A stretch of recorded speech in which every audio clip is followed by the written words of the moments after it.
It was 7 a.m., bright and early on a Saturday morning. The lecture hall had been reserved by multi-millionaire fashion mogul and humanitarian Lila Ambrose.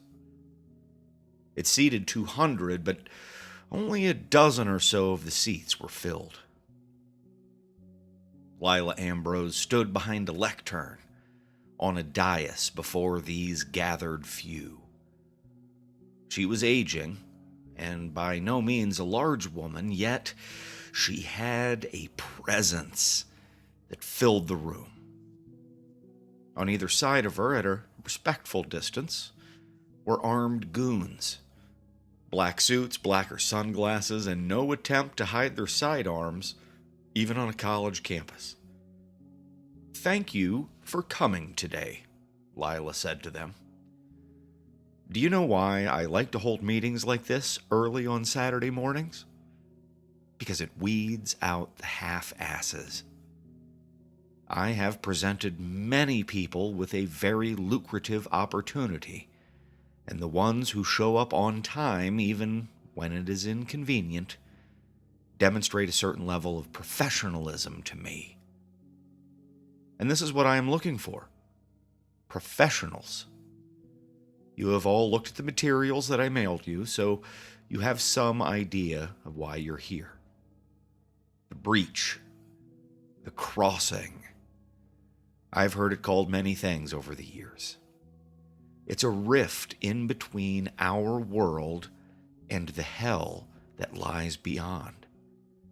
It's somewhere in the heart of the Devil's Triangle. When I was a child, I saw it with my own eyes. I've never been able to find my own way back. I always said that I'd never turn out like my father. He spent a fortune chasing legends around the world. And now, look at me. Here I am doing the exact same goddamn thing. But I'm going about it differently. That's why I'm talking to you. You all have skills that I require. And I have the excess wealth that you require. Enough to fund your private research for the rest of your lives. So, while you may not believe the mythology of this breach, I do. And while you probably don't believe that it even exists, you do believe in the money I can pay you. To be blunt, all of us here believe in science, yes? We are not people of blind faith. So, that you do not believe the breach exists is irrelevant, because science is real regardless of whether or not we believe it. If you agree to join this research expedition, you will be given whatever equipment and resources that you need. You will go into the Devil's Triangle, find this place, and document how I can get there. If you accept the job, then win, lose, or draw, you will be compensated very handsomely. But if you can do what I ask, if you can find it, I will make you rich beyond your wildest dreams. She looked at her watch. You all have my contact information. Good day. The armed men escorted her out. The oceanographers, scientists, and researchers looked around at one another, all a little befuddled. "She's nuts," said someone. Someone else responded, "Nuts pays better than government work." Biological oceanographer and dive master Kate Klein was currently in between projects. And to her way of thinking, if some crazy rich lady had money to throw away to send her out on the water for a few weeks, who was she to say no? Kate spoke quietly to a few others, good people that she knew from other projects. Collectively, 6 of them decided to take Lila Ambrose up on her offer. 3 weeks later, they left from a private port north of Miami. 6 researchers, 2 crewmen, and an impossible task. They would find more than they bargained for on the final voyage of the Flayed Lady.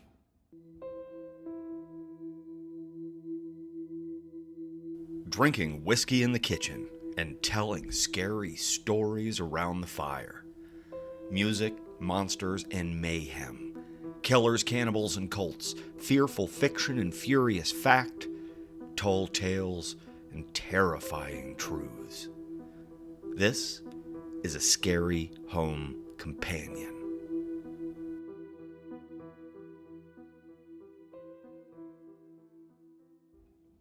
Before we go any further, it's important to mention that the Flayed Lady left port in the tail end of 1996.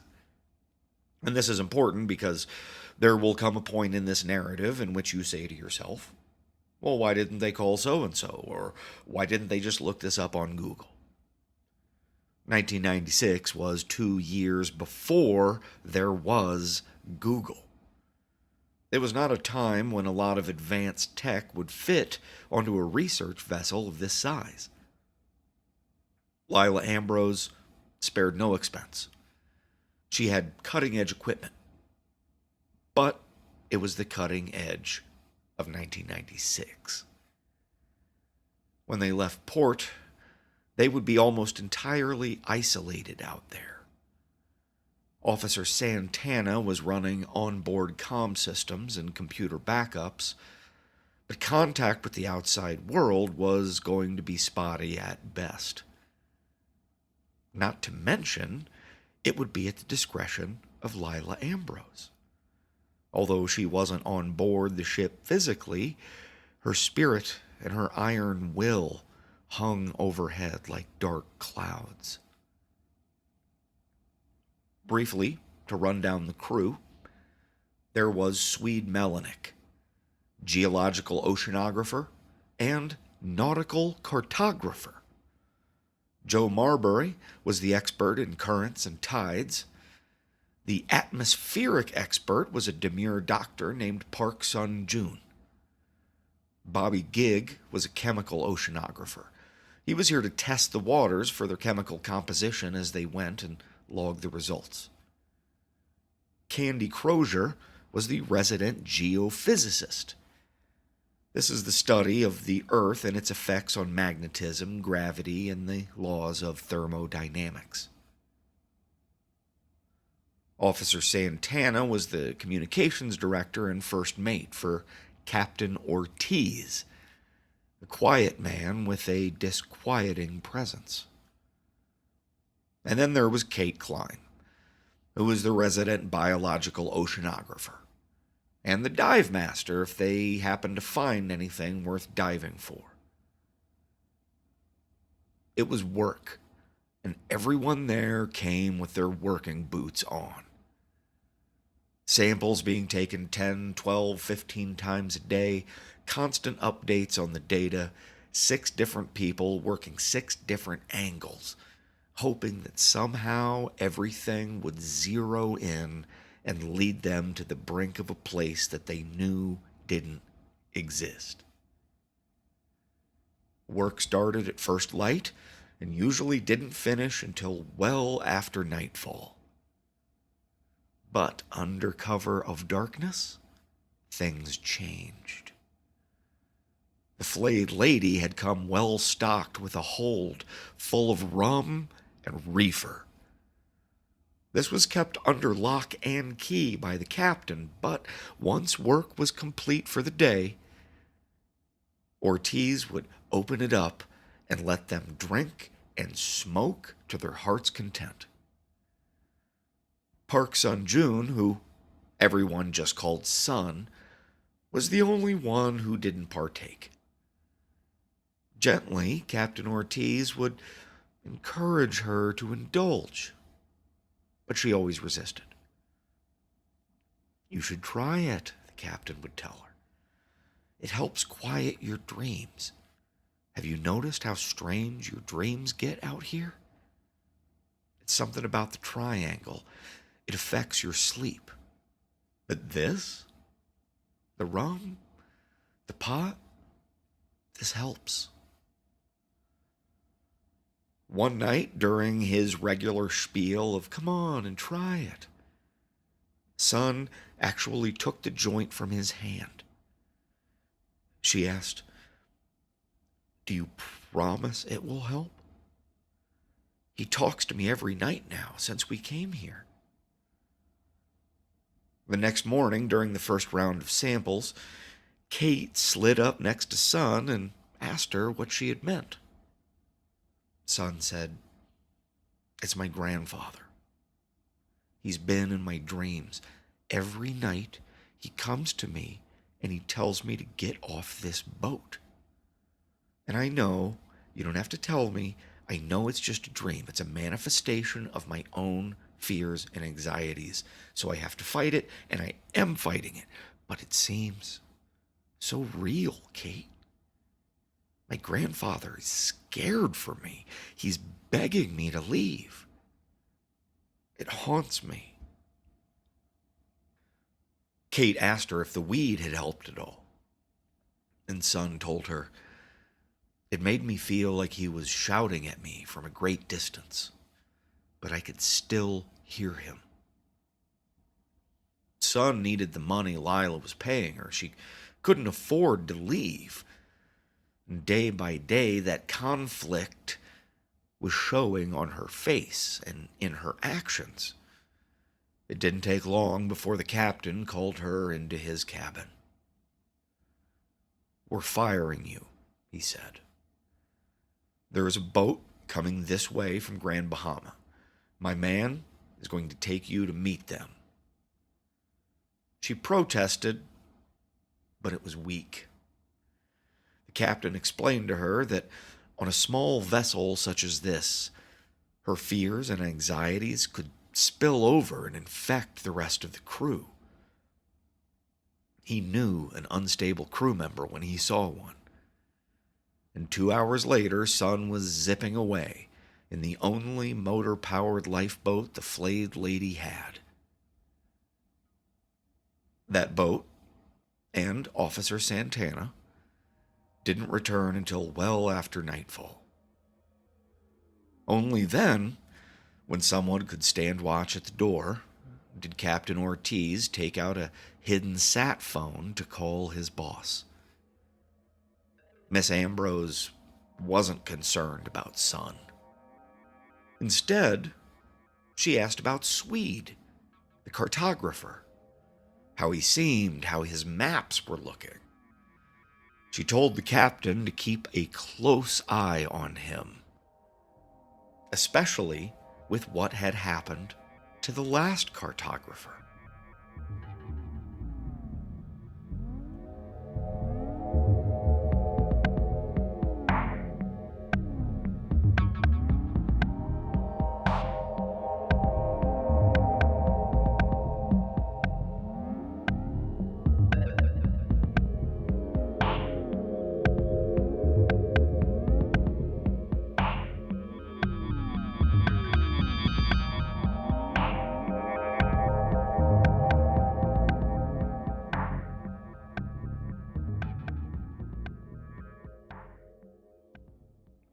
It was 3 days later.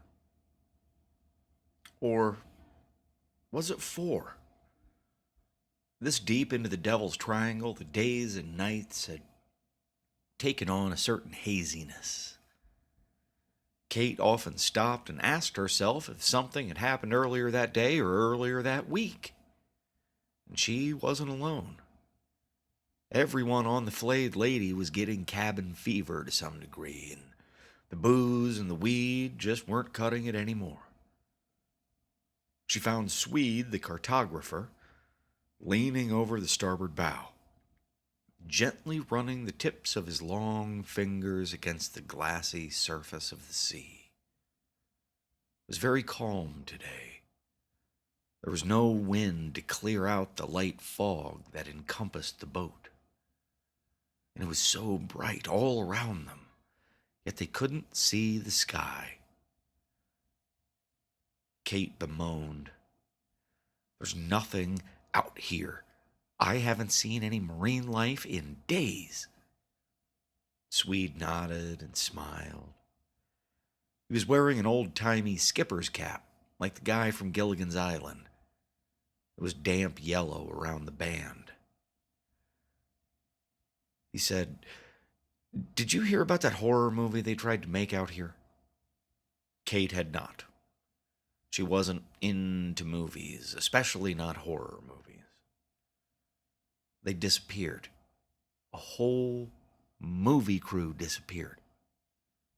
Only one of them ever got found, and the boat he was on was sopping with blood. The man said he didn't know what had happened to him, but that they had found something they shouldn't have found. Do you know what that was? They found what we're out here looking for. "How do you know this?" Kate asked him. "Archie told me." "Archie? You haven't met Archie? He's new. Only works at night. He talks to me through the door of my room. He knows so much about this place, Kate." Kate gave him a little smile, but it was a lie. First sun had cracked up, and now it seemed like Swede was right behind her. Kate assumed that Swede was experiencing a version of the Phantom Crew syndrome, for lack of an official term. Phantom Crew is the most commonly reported deep-sea hallucination. It's fueled by sleep deprivation and extreme isolation. People who spent too much time on the open water would often start to feel like there were other people on board. They couldn't see these people because these weren't visual hallucinations, but their presence felt very real. Hence the term, a phantom crewman. That Kate didn't entirely freak the fuck out and run to tell the captain was understandable because she had seen versions of Phantom Crew behavior before. And at this point, everyone on board was a little off kilter. How could you not be? Candy had been taking photos of her compass held up against the horizon at sunup and sundown. Joe was sleepwalking. Bobby Gigg seemed increasingly giddy, but Kate suspected that the chemical engineer might be taking any number of recreational chemicals. The only ones who seemed rock steady were the captain and his first mate, but they were both able-bodied seamen, and the Triangle was their home. One morning, Swede joined the others on deck at first light. It looked like he hadn't slept at all. He looked over the side, peering into the water lazily, and he murmured to Kate, "The Cyclops is down there, like right down there below us. The Navy says the Cyclops went down with 309 men on board. Archie tells me most of those men were long gone before the bookman sank that ship. Man, I wish I could see it." He winked at her, gave her the shh sign, and wandered back below deck. That evening, Kate and Candy played rummy until midnight. Santana called out to them from the darkness, "Where's Swede? He's not in his room." They all searched the boat.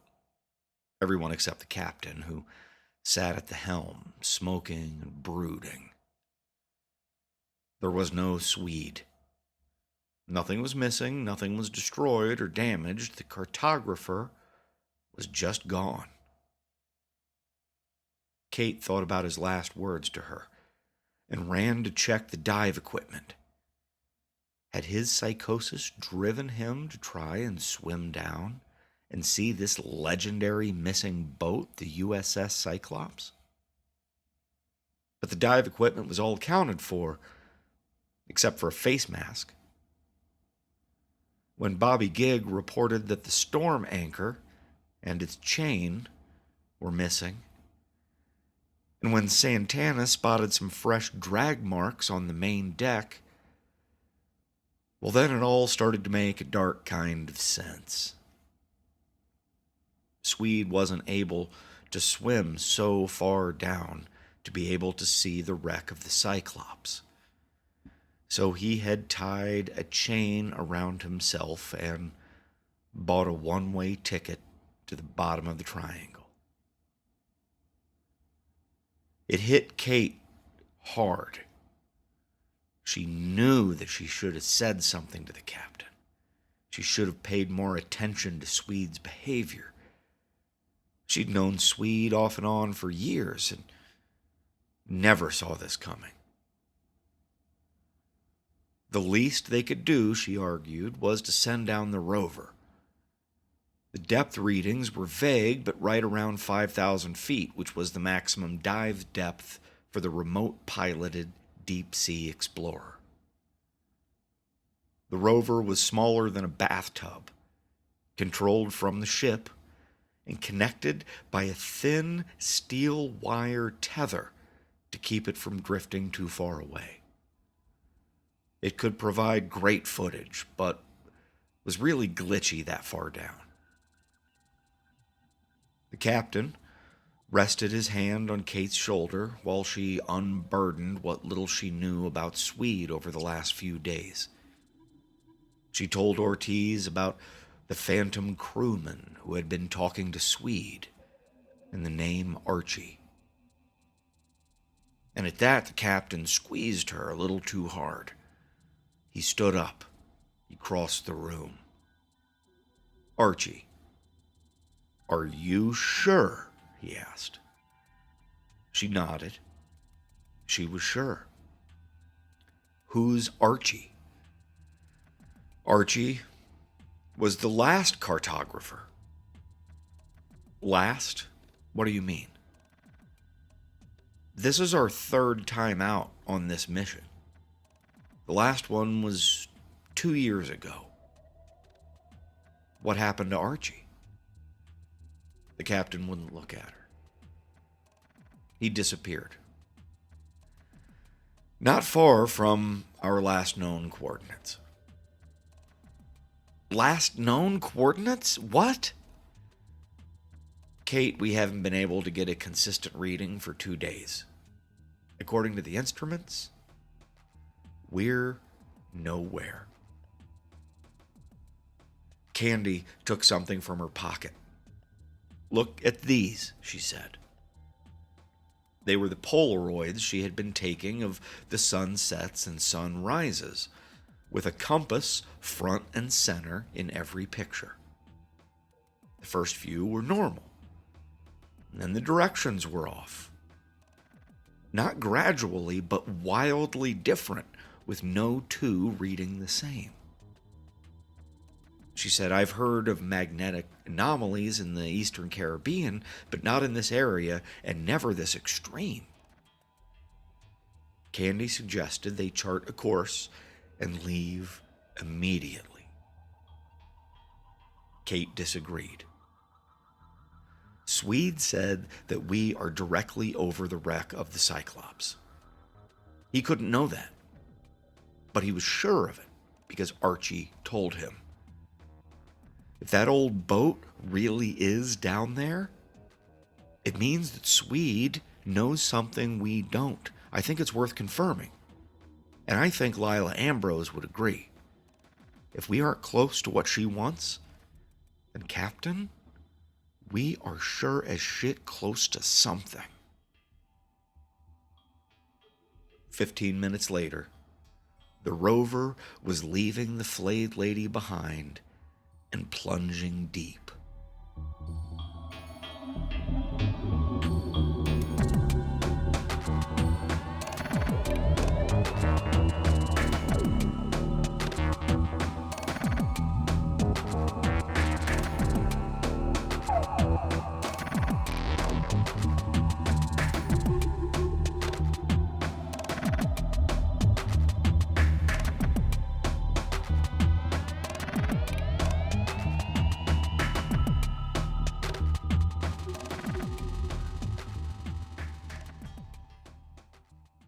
The rover would take well over an hour to wind its way to the floor of the Caribbean. Kate decided to visit her bunk, get some coffee, and try to recalibrate. She went below decks, she changed, she washed her face, and she dipped into a wee little bit of the cocaine that Bobby Gig had scooted her. Just a touch, just enough to shake off the cobwebs and focus. There was almost no chance that Swede was still alive, but they had to learn everything that they could about what had happened. Her reverie was interrupted by a soft rap-a-tap tapping on her door. "Hello?" she whispered. "I just wanted you to know that Swede, he's okay. He doesn't want you to worry. Everything is okay. He found it." Kate had her hand on the door before she realized that she didn't recognize that voice. "Who are you?" she asked. "I'm Archie." She wanted to throw open the door. Instead, she put her back against it and slid down until she was sitting on the floor, holding her face in her hands. "Kate?" It was now Candy speaking through the door. Kate looked up, around, realized she must have fallen asleep. And maybe that voice was just a dream. It had to have been a dream. She was getting Phantom Crewman syndrome herself. This Archie thing was in her head. Candy told her that the rover was almost to the bottom. Kate went deckside and joined the rest of the crew, crowded in around a single monitor. For 1996, this was advanced tech, a better picture than any of them had expected, but it was still grainy. The rover was fitted with running lights, which only cut through a few feet of this deep, dark water. Finally, they saw the white of the sandy ocean bottom fill the screen. The rover stopped just shy and righted itself, turning in a slow 360 until it saw something. They all gasped. It was a chain attached to a heavy anchor half buried in the sand. The rover inched upwards, seeing water-bloated legs. "That's not our anchor," Santana said. Then they saw the corpse's face. "And that's not Swede. This body had been down here for a very long time based on the state of it. Oddly enough, Kate was the only one that noticed this body had not been picked at or nibbled on. It might have been down here for years, maybe decades, but it had never been touched by marine life." The rover moved around the body, and Captain Ortiz turned on the emergency floodlights mounted to the side of it. Some 20 feet away, they saw a Swede. The chain had been tied around his neck. His legs were reaching up towards the surface, and his masked face stared down at the bottom. "Oh no," Bobby Giggs said. He covered his eyes and turned away from the monitor. But not because of Swede. Because of the others. So many others.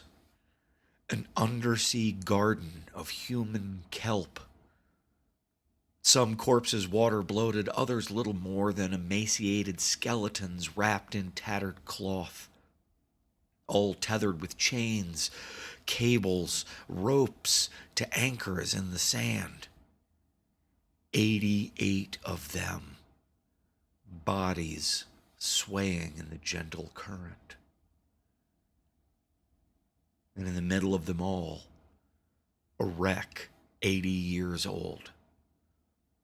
The Proteus-class coal ship USS Cyclops. 542 feet of shadows and steel, ringed with floating men in heavy nooses. And then, a flicker. Almost like TV static, a glitch. But not on the monitor, in the water itself. Something was flickering on the other side of the Cyclops. "Cut the lights," the captain hissed. The rover went full dark, as did the monitor, and the kelp garden of human bodies vanished into gloom as that flicker in the background danced into view. Sort of. It was too ethereal to quantify. Everybody saw it, but none of them could have described it the same way. How do you define a stream of water? How do you explain a tongue of fire licking the night? To Kate, it looked like a piece of broken stained glass, backlit and spinning on its axis. To Bobby Gig, it looked like a 5-dimensional kite sailing on thermal gusts. Candy saw Ouroboros fractals eating each other's branches, and Joe saw a spiral mirror made of ball lightning. The rover went over the top of the Cyclops and got ever closer to this undersea anomaly. The closer it got, the bigger this thing became, the more it filled the screen, but it didn't get clearer or any easier to discern. It just got bigger. It takes something truly spectacular to make someone forget about 88 dead men hanged in reverse, but that's exactly what was happening. The dead men were creepy. They were upsetting, shocking even. But this shouldn't exist. They all just stared at it, trying to make it conform into something that made sense. But it wouldn't. It couldn't. The flayed lady gently drifted through the calm tide and the dead wind, following the drag of the rover so far below. The crew, the researchers, were all so immersed in staring at that monitor screen that it took a few minutes before anyone thought to look up and saw that same anomaly filling the night sky in front of them. A crack in the air, shattered zigzags fractaling up and away from a pulsing wound of toxic gray. It was a 50 megaton aurora borealis filtered through negative space and broken glass. And it wasn't bright, it was the opposite of bright. It stood out by devouring the light. Through this breach, there were no stars, no moon, naught but endless bleak black and grim gray.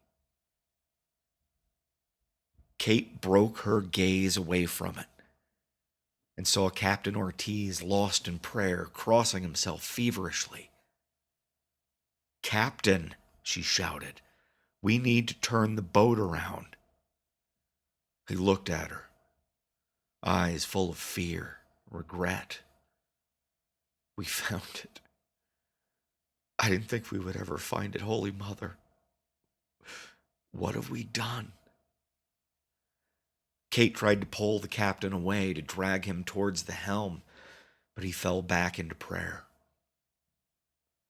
Joe and Santana were both standing along the bow, staring intently into the breach.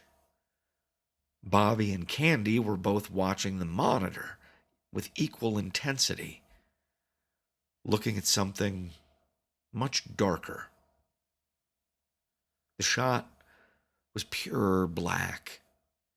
They switched on the emergency floodlights, and it was still pure black. Whatever the rover had swum into, it wasn't water. It was pure viscous ebony, burnt engine oil, clumped and clotted and filled with oozing shapes too horrible to contemplate. "Bobby!" Kate shouted. She grabbed the chemist and shook him. He looked at her. "What is it?" he asked. "We need to turn the boat around. Help me." He nodded sluggishly and then followed her. At the helm, the instruments were all cattywampus, spinning or jumping or just plain shorted out. And that was okay. They didn't need instruments. They just needed to turn 180 degrees and go full engines. Then the boat lurched forward towards that fractal abyss. The steel wire tethering the flayed lady to the rover had been pulled taut. It was dragging them into the hungry maw of nothingness. Suddenly, there was panic on the deck. Before, they had been hypnotized by the void, but now, as it threatened to gobble them up, they were spurred into action. Supplies were grabbed. Santana moved towards the front of the boat to cut loose the only motor-powered lifeboat they had. Bobby Gig grabbed the sat phone. Kate ran from the helm, shouting, "Bring it, we have to go." The flayed lady started to move faster and faster, the steel cable reeling them in like dinner on the end of a 20-pound test. The bow of the flayed lady crossed over. It passed through the breach. Joe Marbury was in the middle of releasing one of the inflatable life rafts when the world around him changed.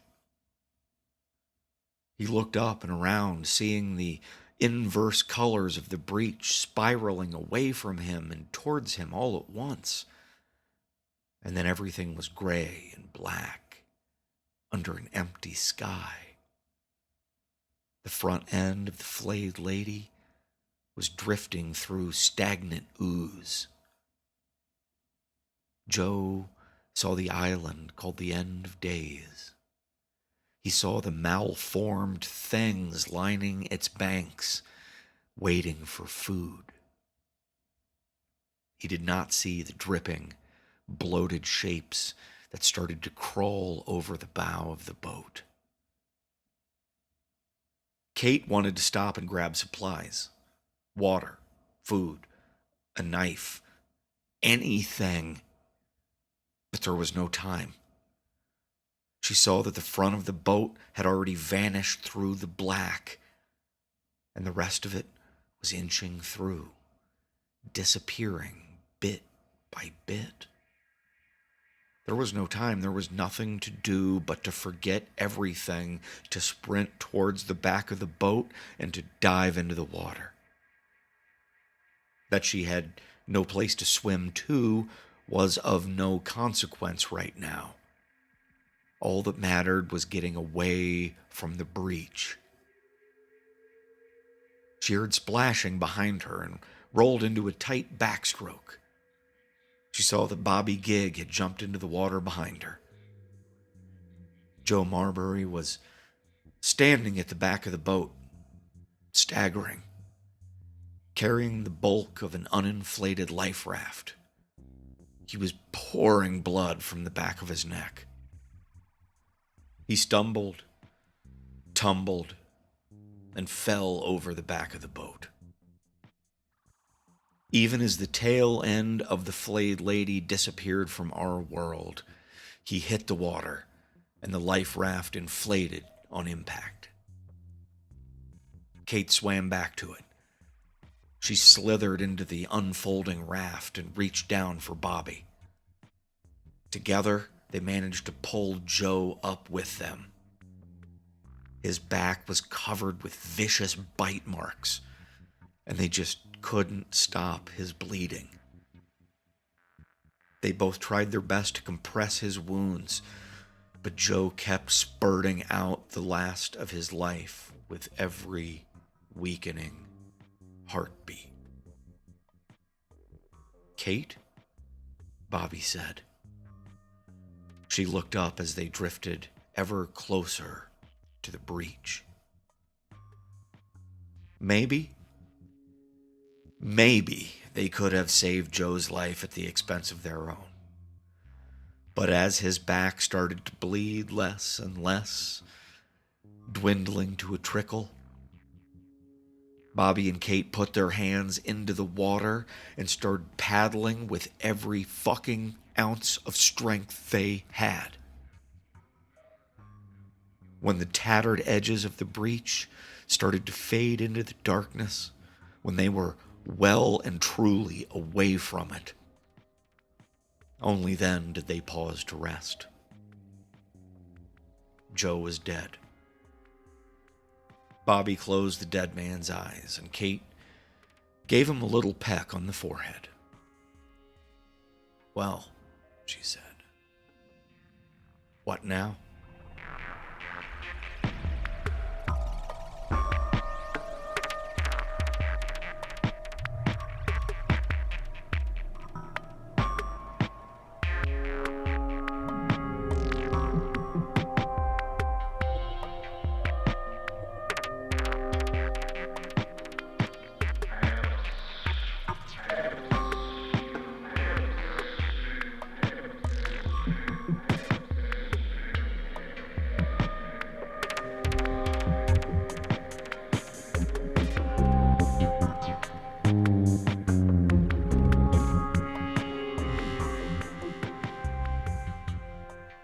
Thank you for listening to another episode of A Scary Home Companion.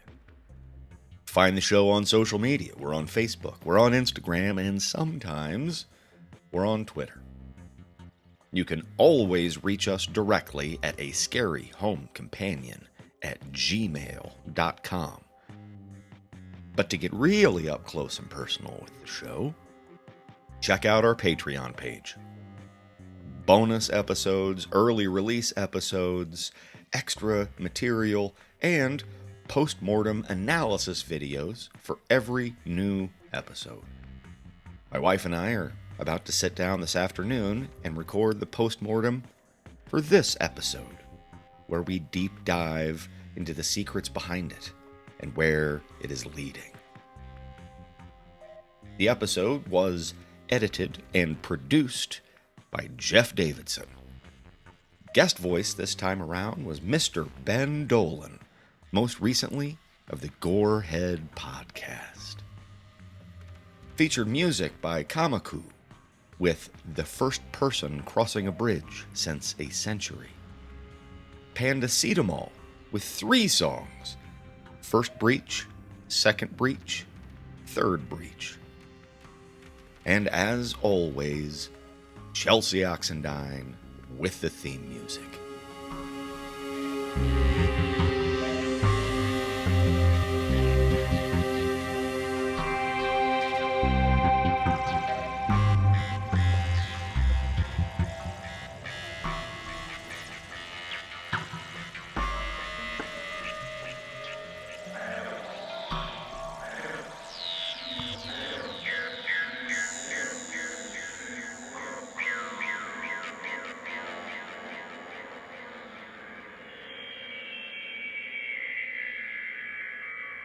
Imagine yourself in a life raft, drifting for days.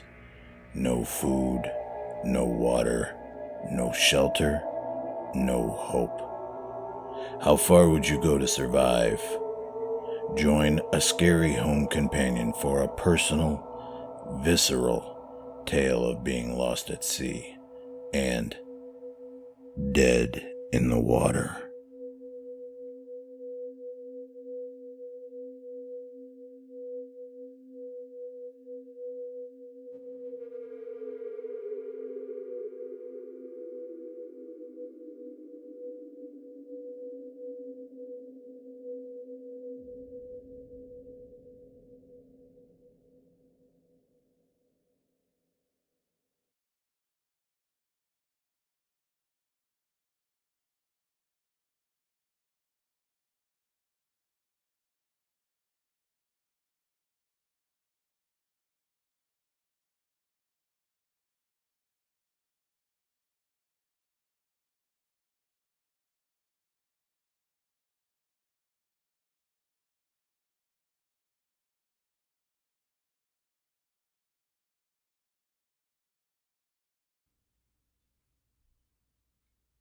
Imagine yourself in a life raft, drifting for days.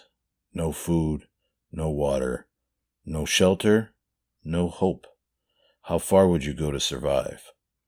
Join a scary home companion for a personal, visceral tale of being lost at sea and dead in the water. Imagine yourself in a life raft, drifting for days. No food, no water, no shelter, no hope. No one to talk to. How far would you go to survive? Join a scary home companion for a personal, visceral tale of being lost at sea and dead in the water. Imagine Imagine yourself in a life raft, drifting for days. No food, no water, no shelter, no hope. How far would you go to survive? Join a scary home companion for a personal, visceral tale of being lost at sea and dead in the water. Imagine yourself in a life raft, drifting for days. Nothing to eat, nothing to drink, nothing to shelter you from the blazing sun. How far would you go to survive? Join a scary home companion for a personal, visceral tale of being lost at sea and dead in the water. Imagine yourself in a life raft, drifting for days. Your only companions? Plenty of food, plenty of water, a nice roof over your head, and of course, Gordo the clown. How far would you go to have fun? Join a scary home companion for a personal, exciting tale of being lost at sea and dead in the water. Imagine yourself in a life raft, drifting for days. No food, no water, no shelter, no hope. How far would you go to survive? Join a scary home companion for a personal, visceral tale of being lost at sea and dead in the water.